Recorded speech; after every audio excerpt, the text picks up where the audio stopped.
CM అవుతాడు. ఒక్కొక్కరికి Bible పగిలిపోతాయి. ఈసారి గోదావరి జిల్లాలో ఎలా ఉంటుందని జగన్ గారి ప్రభావం చూసావు కదా. అప్పుడు సరే కళ్ళు తెరుచుకోండి టీడీపీ జనసేన. ఇప్పటికైనా కళ్ళు తెరుచుకోండి. వచ్చేది 2029లో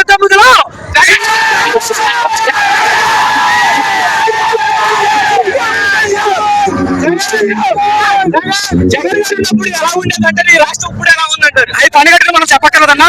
జనాలందరికీ తెలుసు ఎవరు చేస్తున్నది. ఎన్ని సంవత్సరాలు పూర్తయింది. ఇప్పటికీ కూడా ఏ పథకాలు కూడా అందలేదు. కానీ అందరూ చెప్పుకుంటున్నారు. అదే జగన్ అయితే చెప్పుకుంటున్నాడు, చేసి కూడా చెప్తాం. అదే జగన్ అయ్యే జగన్ గారు అయ్యే ఆయనకు మంచి చేయంగా చెప్పుకోరు. అన్ని జనాలకు వెళ్ళడం ఆయన కావాలి.